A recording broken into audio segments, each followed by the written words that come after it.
Ya, Assalamualaikum warahmatullahi wabarakatuh. Kembali lagi dengan saya Sukma Wijaya Alifah di channel kami pada Thomas Sukma Wijaya Alifah. Baik, pada video kali ini saya kedatangan sebuah narasumber ya. Waduh, ini narasumber ini ganteng. Ih, Jangan Cik, Asin Fan. kita nambah lagi. Oh. Ya. Halo. Assalamualaikum. Waalaikumsalam. Nah, itu akhirnya. Sehat gimana? Alhamdulillah. Ya. Nah,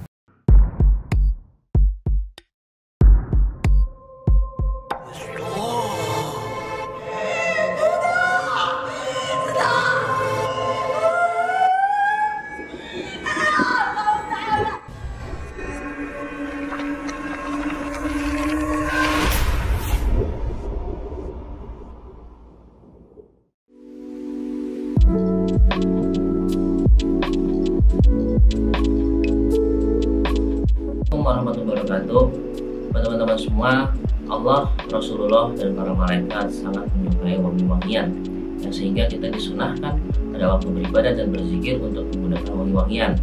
Nah, insya Allah wangi-wangian dari minyak Arab ibadah original dan membuat doa-doa kita lebih cepat sampai ke Allahnya.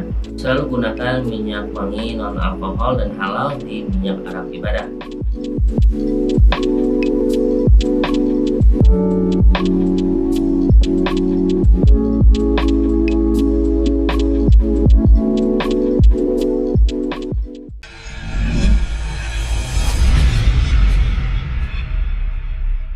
Gimana sibuk apa sekarang? Kerja, ya di sisi lain menggarap-garap, ya bantu-bantu orang lah. Bisa mengajar-ngajar. Masih ngajar di panti ya? Alhamdulillah masih. Nah, teman-teman nih, ini ada Mas Irfan, ini salah satu pengajar, salah satu majelis panti ya. Nanti anak-anak asuhan, anak-anak yatim gitu ya. Ya, kalau teman-teman mau nyumbang dana Wah, alhamdulillah majelisnya, Sok monggo, membantu banget ya. bantu misalnya. banget. Nah, sama-sama nyalurin ya dakwah lah. Kita sambil ngerokok nggak apa-apa nih. Tapi enak. Iya. Karena jiwa perokok pasti ya lebih santuy. Santuy. Iya. Oke, nih kali kita pengen ngobrol sama Mas Irfan. Mas Irfan ini kan salah satu praktisi juga ya, maksudnya salah satu praktisi gitu kan. Ya memang walaupun Mas Irfan ini dulu juga sempat belajar ke beberapa pondok juga, majelis juga gitu ya. Dan juga Mas Irfan juga mengambil beberapa program keilmuan di tempat kita juga gitu. Nah, cuman yang mau kita tanya ini kan Mas Irfan ini punya pengalaman gue pasti banyak banget nih. Banyak banget ya. Aduh, gitu dah.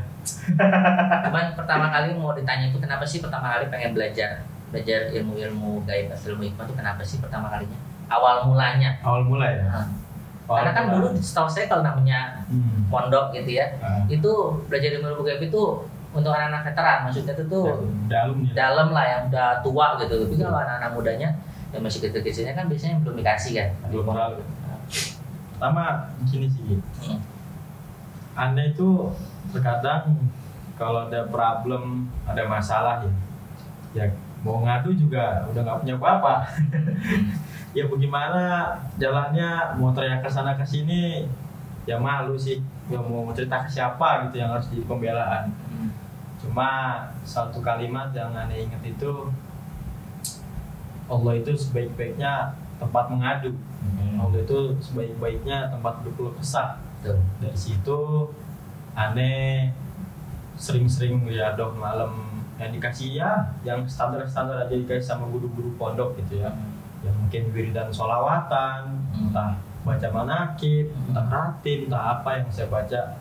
Tapi kok lama-lama hati ini kok nagih, kayak keracunan narkoba lah.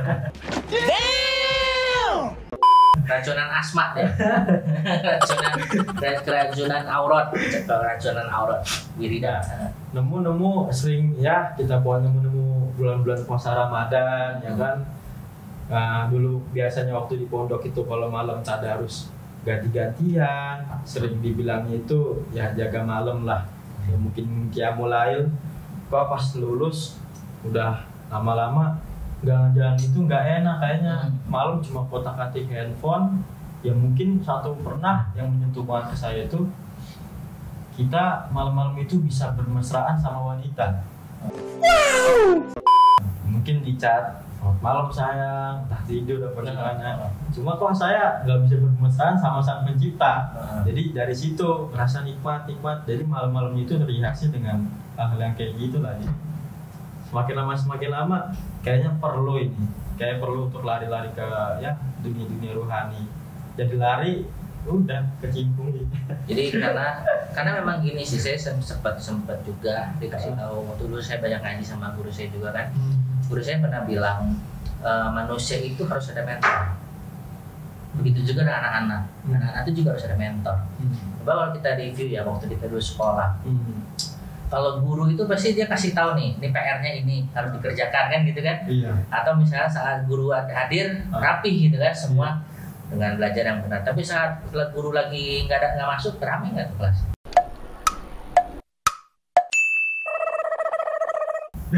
Rame pasti, benar nggak? Rame. Begitu juga saat misalkan gurunya nggak masuk atau gurunya tiba-tiba lupa sama PR gitu kan, pasti anak-anak nggak ngerjain. Jadi makanya kita ini manusia, makanya itulah sebenarnya butuh guru. Tapi bukan berarti guru itu pasti harus makomnya pasti orang yang tinggi, orang wali, belum tentu. Tetapi seorang guru ini kan memang harus yang bisa menjadi mentor, menjadi apa ya kalau kita mau sebagai pembimbing, apa kalau kita ngomong itu sebagai ini ya, pembimbing yang mendisiplinkan kita, benar nggak? Betul. Tapi guru nggak harus orang sakti mandraguna, enggak. Yang penting dia bisa membimbing dan mendisiplinkan kita gitu kan. Nah di sisi lain saat ente belajar ke mana-mana kan ada bimbingan dari gurunya, benar nggak? Iya betul. Dengan gurunya suruh wirid sekian kali setiap fase. Jadi kan seperti ada apa ya, acuan gitu ya. Acuan untuk begini. Jadi membuat kita mendisiplinkan diri menjadi terbiasa gitu kan. Betul. Saat malam lagi gitu. Nah semenjak itu mulai belajar itu akhirnya mulai dipakai buat apa sih awalnya? Waktu itu kan awal itu ketika saya memang dulu kan dari kecil itu dididik di dunia persilatan.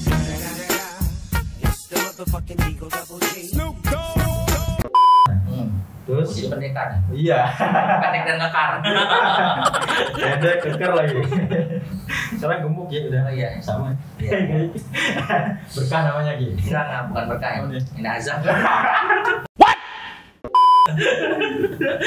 Ini harus diet gitu.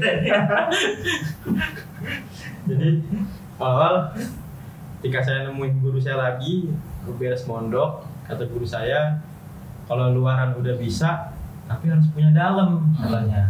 Akhirnya guru saya mereferensi untuk ke tenaga dalam yang memakai zikiran gitu kan. Saya lari ke situ, cuman saya amalkan untuk riado sekian. Memang awalnya gimana ya namanya ya, tapi cuma kita udah dasarnya udah terbiasa sih. Cuman pas ketika lulus tuh karena kita oposisi kita kan beda. Tadinya memang sangat banget didisiplinkan di dunia pesantren. Pas keluar kan kayak kalau orang bilang itu anak pondok ketika lulus itu kayak macan kelaparan buka dari kandang. Iya, kayak macan lepas kandang. Iya, apa aja udah lah. Udah bebas. Udah ya, hajar nyobain semua. Iya. Itu ada 6 bulan dari pondok. Kok gini? Lama-lama hidup saya, kayaknya gak enak. Akhirnya saya belajar pertama ilmu kebatinan tenaga dalam itu.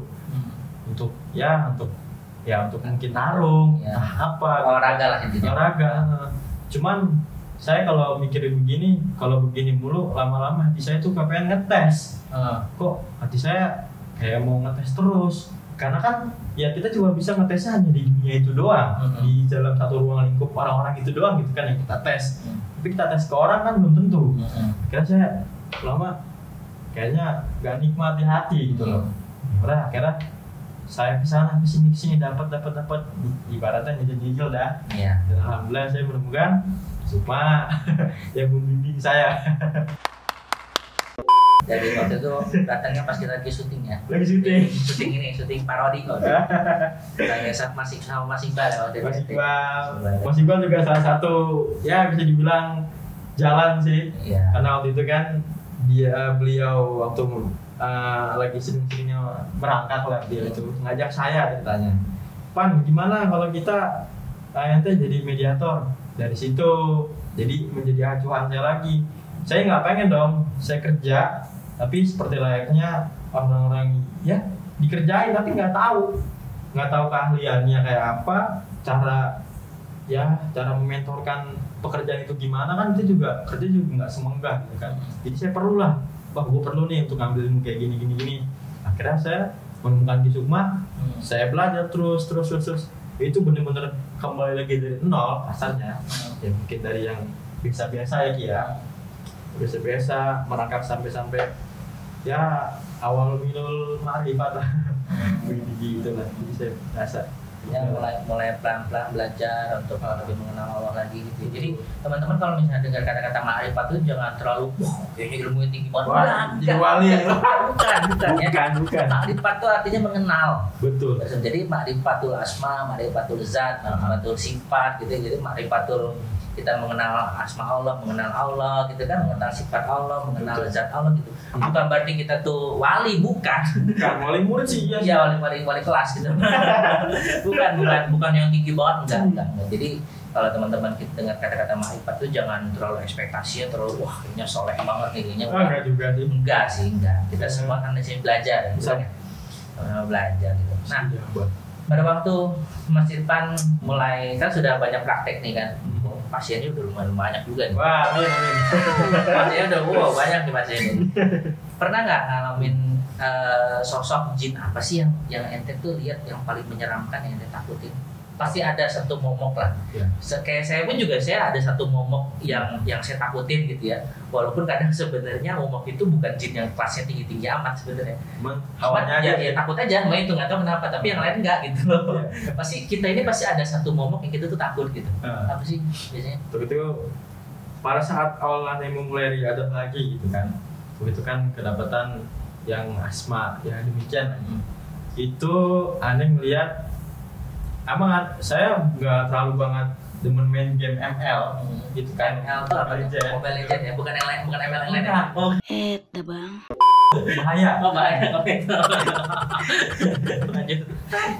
Karena kalau misalnya kayak umur kayak saya gini ya, saya pertama kali dengar kayak dulu ARD saya ngomong saya mau main ML, kamu masih kecil. Emang apa sih nggak boleh?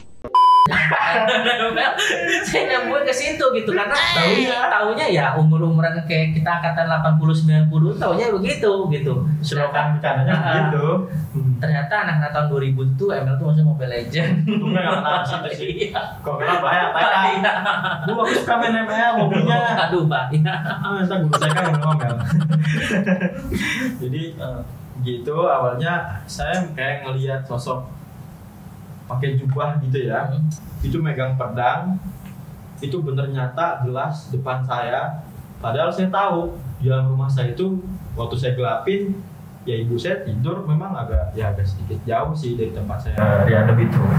Ibu saya pun tidur dan satu ruang itu nggak ada yang pernah ya ibaratnya nggak terlalu banget hobi main ML. Saya pun masuk nggak terlalu kan. Cuma saya ngeliat karakter itu kayak karakter Mobile Legend. Pakai jubah, pegang pedang yang gede banget. Itu saya seperti kayak mau kalau modelan apa namanya Algojo mau ngebantai. Mau tebas lah. Iya, itu saya diginiin. Itu saya benar merinding, berat badan, gak konsen lagi tuh. Sempat memang awalnya diem. Kok gini ya? Kok kayak ibaratnya, waduh takutnya jangan gitu kan. Pikirnya udah aneh-aneh tuh. Tapi lama-lama kan aneh konsultasi ternyata kan ya mungkin jenis gitar atau mungkin ya bangsa-bangsa rohani lain gitu sih awal itu. Cuma kan emang dari kecil itu pernah ngalamin suatu cerita baru mau masuk TK waktu itu. Saya punya rumah tingkat gitu. Nah rumah tingkat itu ke bawah ada jarak sekitar 3,5 meter. Ke bawah kebun itu udah ada kebun salak. Salaknya benar-benar mekar ya, namanya pohon salak kan gede tuh, ada 2 gitu. Itu tajam kan salaknya? Tajam, udah gitu namanya masih kebun. Maghrib itu, kakak saya dulu main layangan, baru pulang sekolah dia. Saya namanya anak kecil, adiknya ngikut aja. Saya duduk di sampingnya.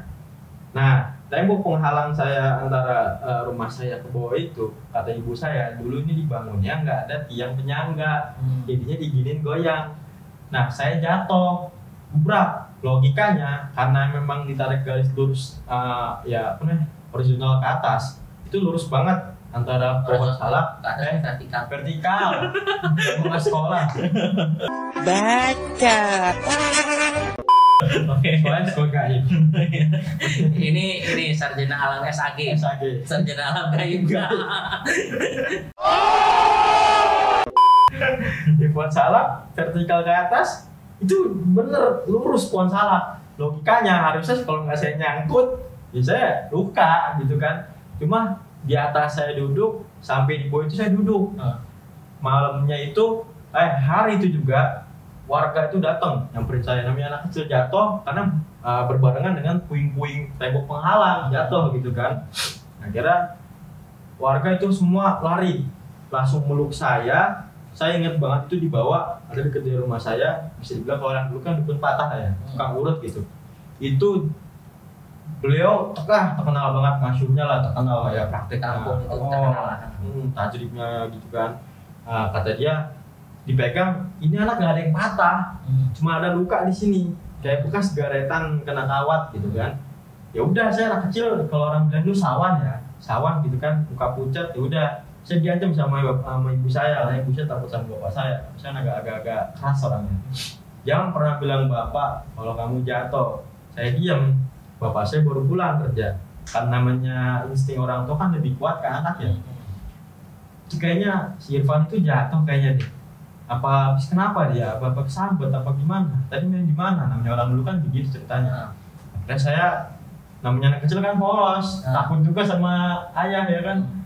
Iya, jatuh tadi maghrib-maghrib. Bapak saya ngoceh, saya dipeluk, dibawa lari ke klinik terdekat. Kalau dulu bilangnya bidan kampung. Puskesmas ya. Puskesmas. Di situ Pak, bukan dikasih buat patah apa, coba dikasih puyer. Karena emang nggak kenapa-kenapa sayanya. Ya udah kasih obat tidur supaya tenang kali. Saya tidur. Itu dekat rumah saya ada dulu orang yang bisa dibilang spiritual sih. Gitu. Emang dukun kampung lah. Gitu. Iya. Emang buat bapak saya suka ngopi kalau malam. Coba bang, gue pengen ke atas ngopi di atas di rumah lu. Anak gue habis jatuh tuh tadi, ceritanya. Dipanggil lah ibu saya sama abang saya. Coba itu lihat di pohon ninjo itu kan, pohon ninjo itu ada sosok hitam besar gede kayak gundurwo. Kalau bilang mungkin kayak film King Kong yang itulah, gede gitu kan. Nah dia cerita, ternyata ini bangsa jin dimiliki seseorang, katanya gitu. Ketika saya jatuh, tolong sama dia, jinnya nggak logis gitu kan. Akhirnya bisa dibilang dulu sempat dibilang berarti Irfan ini deket sama dia katanya. Cuma saya sampai saat ini ya nggak pernah merasakan, biasa aja gitu kan. Lambat laun saya mikir, ya karena saya punya pendidikan basic agama, mikir gue ini bukan ditolong sama dia ternyata, ya mungkin dia suruhan Allah, ya kan utusan Allah nolong saya. Antara dia. Jadi gitu sih awalnya di kecil kan. Akhirnya pas gede, jadi ngeliat jinnya makin aneh-aneh. Gak sebangsa King Kong dan sebangsa jubah tadi. Aneh-aneh malah. Aneh-aneh. Jadinya ngeliat hancur-hancur itu yang di film horor udah biasa kayaknya. Kalau kayak saya kan, saya itu sebenarnya yang paling takut itu sama dua makhluk sebenarnya. Segala jin yang berbentuk ular sama kuntilanak. Kalau buka aurat ya? Iya, saya bingung ya. Saya beberapa kali ketemu misalnya jin yang levelnya tinggi-tinggi itu mukanya aneh-aneh gitu ya. Ada yang mukanya menjijikan, ada yang hidungnya kayak gajah, pokoknya ada tanduknya, pokoknya aneh-aneh lah gitu. Biasa aja gitu. Tapi kira ketemu kuntilanak dengar rikikannya itu tuh getarannya sepuluh hati gitu. Jadi nembaknya gitu. Terus sama kalau ular itu memang kalau ular ya, saya sama ular itu udah bukan gaibnya aja ya, tapi ular aslinya pun saya juga takut gitu. Makanya saya kalau lihat dari keilmuan, kalau misalkan sudah berhubungan dengan kodam-kodam yang ada ular-ularan, saya kabur. Karena saya sering lihat tuh kalau di video-video tuh ular itu matoknya cepet banget, iya, cepet banget gitu. Begitu ngincar lagi ya. Ngincar. Apalagi saya kan gemuk ya, jadi lancar-lancar lambat. Kepandang duluan gue. Sambil duluan. Nah, terus semenjak bergabung di dunia spiritual ini kan sudah lihat banyak sosok gitu kan. Nah, terus pernah nggak sih ngalamin pada waktu ente lagi ngobatin pasien gitu ya? Itu ngalamin kesulitan, maksudnya itu tuh ada sosok jin yang sangat kuat gitu, yang itu tuh udah sampai angkat tangan lah gitu. Oh, pernah. Terus gimana penyelesaian waktu itu? Waktu itu saya pernah dapat kedapatan pasien, konon katanya dari pihak keluarga sudah kena dari 6 bulan yang lalu. Udah lama berarti. Itu lama kan. Jadi dia kayak hidup tapi nggak hidup. Ya hidup sih napas, cuman kehidupan sehari-hari ya di kasur melek. Tapi makan sih tahu, tidur gitu kan. Waktu itu saya ruqyah, pertama-tama saya ruqyah, ya baik segi tempat kan gitu, orangnya dan sebagainya. Kok pas saya bacain asma gak kenapa-kenapa, tapi orang sekelilingnya berpengaruh. Entah dia anak apa, istrinya waktu itu sih muntah, terus sampai bau apa, saya bilang bau anjir, cuman dicampur bau apek gitu kan. Waktu saya sama Mas Iqbal juga sih gitu kan. Saya kayak gitu, saya benar-benar sulit itu. Saya juga malu. Ya lah kalau misalkan kayak orang gagal, aduh bingung gue. Udah, pulangnya pulang. Mana udah DP kan? Aduh baca lagi aja lah, baca lagi. Malu kan? Ya udah, demi menutupi kemaluan saya, karena ya tanggung jawab kan ya, kita harus, karena kita yang ngobatin ya kita harus juga tanggung jawab. Ya udah deh, saya nggak mikirin nanti dia ya mungkin ngasih apa ke saya masih bodoh. Intinya gimana caranya ini beres gitu kan. Saya kira saya bikin perjanjian, seminggu lagi saya akan pulang. Seminggu itu saya ya wiritan mikir istiqoroh apa nih caranya gimana gitu kan. Akhirnya ya cobalah saya pakai kitab Dalailul Khairat namanya.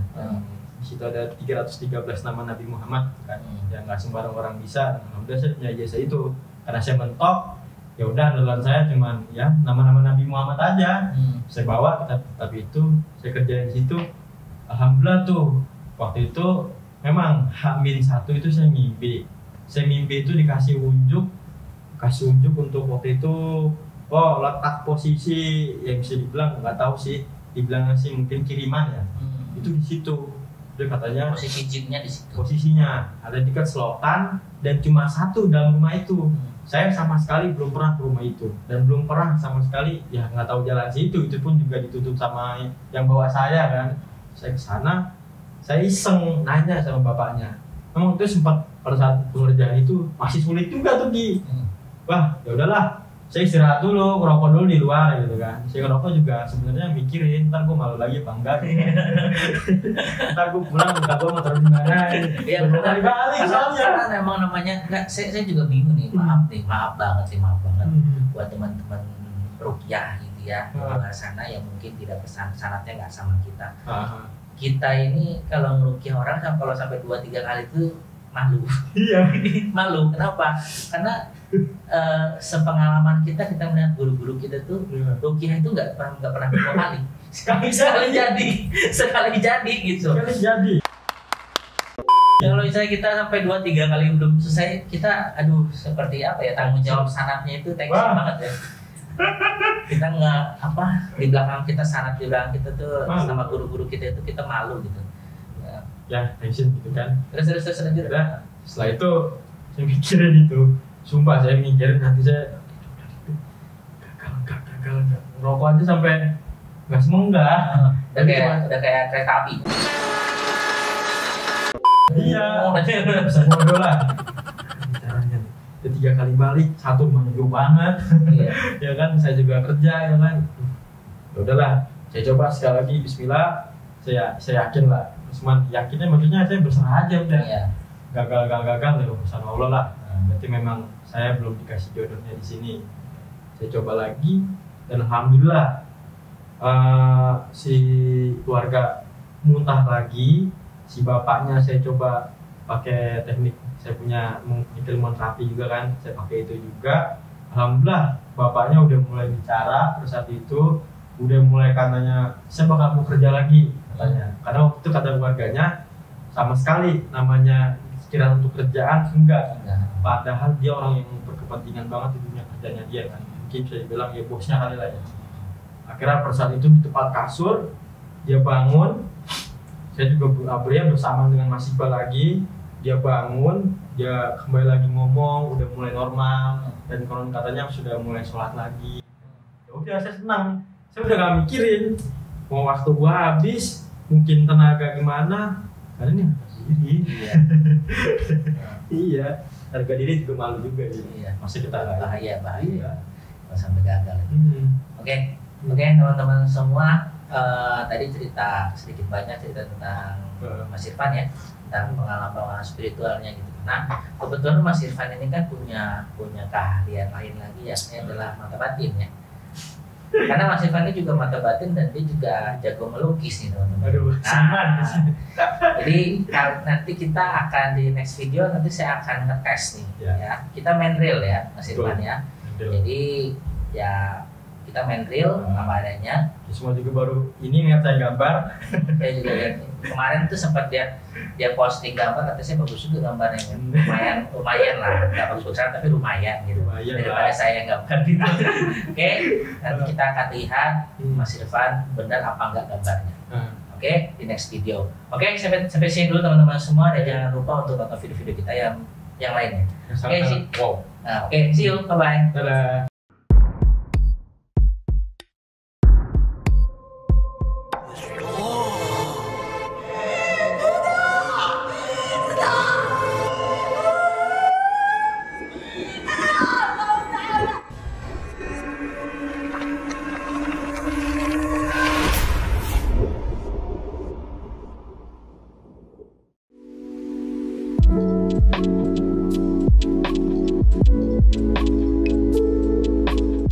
Warahmatullahi wabarakatuh.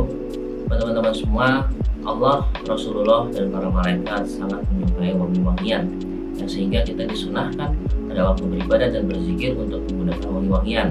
Nah, insya Allah wangi-wangian dari minyak arak ibadah original dan membuat doa-doa kita lebih cepat sampai ke Allahnya.